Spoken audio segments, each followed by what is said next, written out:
Hey eggheads! Today, we're talking about money. To be more precise, we'll talk about your relationship with money. Take a second to reflect on how you view money. Are you in fear of money? Or do you have a healthy relationship with money?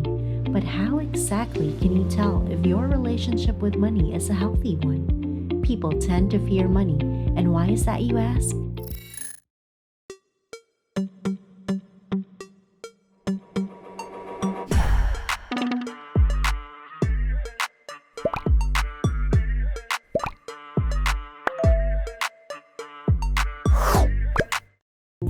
Let me explain something called narrow framing. Narrow framing is a concept when people have a narrow view instead of a broad one. In other words, you're not looking at the big picture.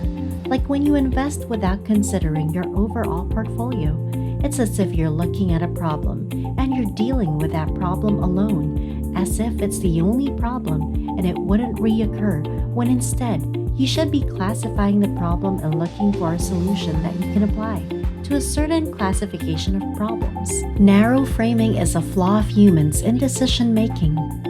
How do we broaden our outlook? I'll share with you the 4 layers of independence. Do you know the difference between independence and freedom? Let me explain what financial freedom is. Having financial freedom is being aware that yes, there's an economy, but because I am an autonomous person, the economy does not control me. You can start with freeing your mind about what the society dictates. An example of letting the economy control you is purchasing something without being logical about it, or that a lot of people have this, or are buying this and therefore I need this in my life too. Well, in fact, you do not. This can lead to debt, or you drying up all your savings. The key is to always remind yourself that you are in control. It's your choice because you're in control of the wheel and not the other way around. Getting out of debt is a second layer of independence. How can you get out of debt? You might want to start with stopping yourself from going into debt as much as possible. Then, paying off your existing debt to be debt-free. Don't let it get to the point where your debt seems endless. If it's not absolutely necessary, then going into debt should not be something you resort to. The third layer is making your 6 months worth of savings and liquidating these. This could be your emergency fund.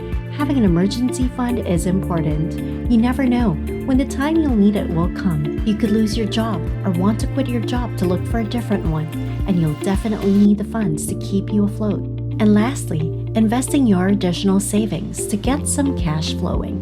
Being obsessed with savings is better than being an obsessive spender, but still keep in mind that the extremities aren't good either if you want to maintain a balanced life.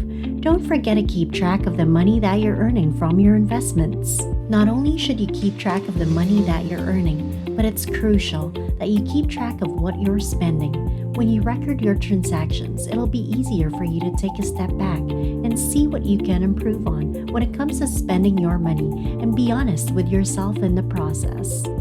There will be times that we'll make poor decisions when handling money, and take this as an opportunity to learn. You win some and you lose some. What matters is learning from these decisions. Now, we've discussed how you can be financially free and independent. Let's take a closer look now at your personal relationship with money. Some people will say that money can buy happiness. Others would beg to differ.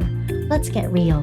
Money is a necessity. It can also buy us the things we want. But whether you're a billionaire or earning minimum wage, money won't buy you happiness unless you spend it right. Where do most of your savings go? Do you spend it on yourself? On others? The question you should ask yourself is, in what ways do I spend my money that actually makes me happy? And I'm not talking about temporary pleasure, but happiness that you can take with you. Will those new set of wheels make you happy? Will that new bag you've been eyeing for months on end make you happy? They probably will, but after a while, you'll care less about them and move on to want something new. When you gave the person in need some change, did that make you happy? When you paid for your family dinner and saw the smiles and took part in all the laughter, did that make you happy? It's proven scientifically that the amount you spend on yourself is not associated with your happiness. No amount of things will make you happy. So before buying anything, it's best you think twice or even thrice and ask yourself, is this worth it? Will this make me happy? This doesn't mean that you should entirely stop spending on yourself, but it's just important that you know your limits and be wise. Giving to others, on the other hand, is associated with our happiness. So ask a friend out to lunch and treat them, or give a gift to someone. A different approach you can try when it comes to spending on yourself is, instead of buying a material thing, why not try putting your money into an experience instead? Go to the beach, make some memories, or go out with friends and try something new. These are what stick with us, these moments in time when we are truly happy. That's all for this video, eggheads. Don't forget to leave a comment below, hit that like button, subscribe, and click that notification bell to be part of our Egghead Finance community. See you in the next video.